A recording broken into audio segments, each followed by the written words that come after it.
Cy Young and an MVP, and so did our next great pitcher.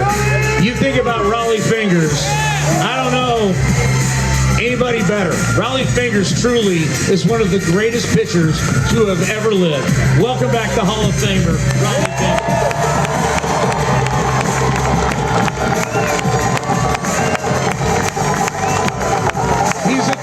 World Series champion, two-time All-Star, two-time Gold Glove winner, Rawlings Gold Glove, as he likes to say, and I always call him the face of the franchise. Give it up for our guy, Ray Fosse.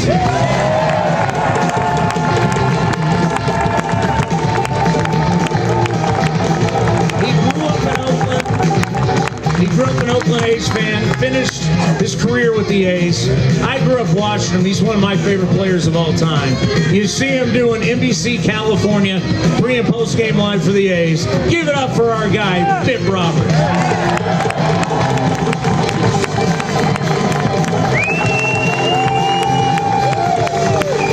I mean, I came in the first game of the World Series in '74 in the fifth inning with one out and 2 men on base, and I got to look at Steve Garvey, you know. And he pitched 4 1/3. And pitched 4 1/3, yeah. So, I liked it better that way, not knowing when I was going to pitch. That's why I didn't do well as a starter, because I'd get knocked out in the second inning, and then I'd wait 4 days to get knocked out in the second inning again. And I was a mind case. So when Dick Williams threw me into the bullpen, I never knew when I was going to pitch, so I had the opportunity to maybe pitch every day. And I like that a lot better. That's why I think I did so well as a closer. Was it easier for you, Eck, from that standpoint as a reliever as opposed to being a starter? Oh, yeah, a lot easier for Eck, so I'm sure it was too. Oh, yeah, obviously the game's changed. And I was probably at the beginning of this whole thing, the ninth inning stuff, which makes sense if you think about it. You could do it several times a week. Back when they did it, whether it's Suter and all the guys pitching, these guys pitch 125 innings. I mean, you were lucky you had an arm that could rebound. I mean, seriously. Because it just makes sense. And now the closer is not even the main guy. The main guy is the guy before the closer. It really is. That's the tougher job sometimes. But the guy at the end gets all the saves. Eck, you had. What are you gonna do? You had 390, right? Yes. And how many years did you start? I started 12 years. 12 years. So you factor in 390 saves, 12 years as a starter. Only pitcher to win 100 as a starter and save 300. But if you think about the number of games he could have saved, he'd been a closer his whole life and pitching 1 inning. I don't know if I would have made it. Well, Eck, I faced you as a starter, and then when you were a closer. And what made you so special was that disappearing slider. Yeah.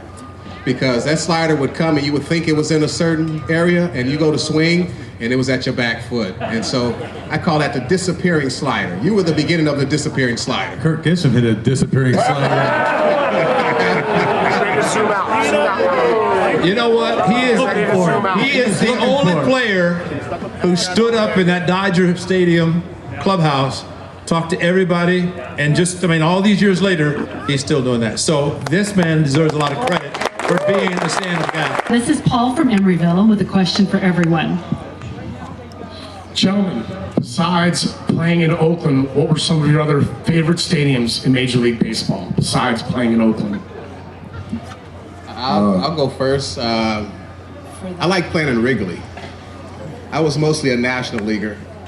Wrigley, Yankee Stadium, those were two of my favorites. I guess it was the big stage. Playing in San Diego, it wasn't a media-friendly type place. It wasn't a big media place.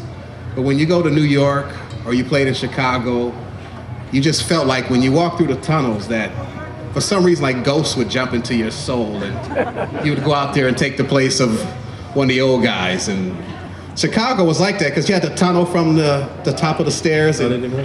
Not anymore, huh? Well, it was kind of scary. Like I felt ghosts in there.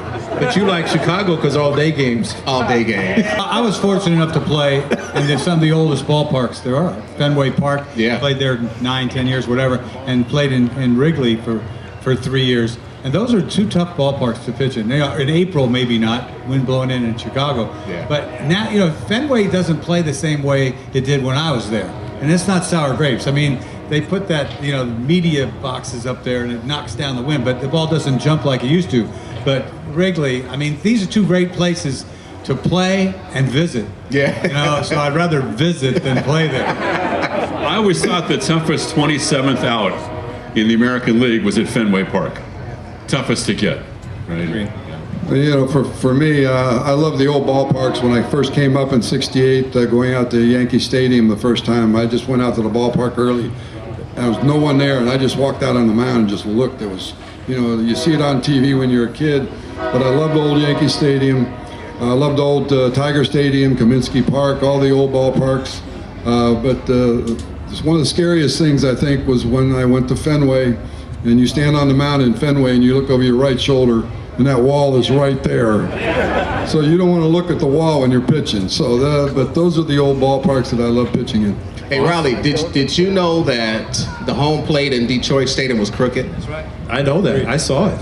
Yeah, you stand on the mound and you look in, and I want to move the mound over about 4 feet. It was kind of Because it was set up to hit up the right field. Right. The left-hand hit. But they had the greatest radio booth in baseball at Tiger Stadium. That's right. Because you were so close. I mean, it was almost like doing a game from literally on top of the screen behind home plate. That's how close you were. Ray, what was your favorite ballpark? The mistake by the Blake in Cleveland, you know, I mean, 80,000. That was a mistake. you know, it was a mistake for sure. But, you know, I remember in, I think it was 1967, my first year or first month in going to the big leagues in September, we had a playoff game in Portland, Oregon, AAA. I think it's something like 22,000 people.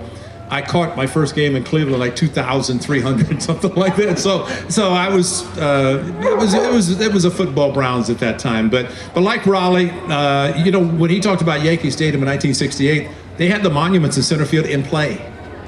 In play. I mean, that was the amazing thing to see those monuments. And see, I think I remember one time there was a ball got stuck behind, and the guy was looking for the baseball running behind the monuments. You know, meanwhile the guy's running 461 feet. Yeah, well, you know, if you play shallow, it's over your head. Yeah, I would think so. Maybe that's how Mel Sotomayor hit his inside the park grand slam, by doing that. But Yankee Stadium, the old one, Fenway Park is one of the best still. The older parks, the newer ones. Safeco Field. I love Safeco Field. Come on. Bandbox. Seattle. You know, it's the newer part. I like Crosley Field in Cincinnati. Crosley Field. Crosley Field, remember that? Well, I never did a game there. I had an exhibition game there. They had a terrace in center field. Yeah, just like the Talus Hill in Houston. The one thing, somebody went on a road trip with us, and he said, I'm going to check off my bucket list. And so I was on a plane, and I started, and like these guys, you know, you start thinking about the older parks, and then the newer parks, and the newer parks. You know, you start thinking about how many you've been to. I mean, there's a lot. Yeah. You know, and I started looking and said, you know, 3 here, 3 there, and, you know, it starts adding up quickly as to how many parks you've been in. But it's also called age. Yeah, definitely. Well, I definitely can't wait. I can't wait until this is built. Yeah. And then we'll see. Then we'll talk. I still like doing games at the Coliseum. I used to love the Coliseum before 1996. But see, Ken is happy. Ken is happy because on February the 29th and March 1st, the A's will be playing in Las Vegas, so he will be home to broadcast those games. Which is where the A's opened the season in 1996. You're still living there? Yeah. Las Vegas? Yeah. I'm so you'll be out on that weekend? I'll probably be out there, yes. We'll have you on TV. Yeah.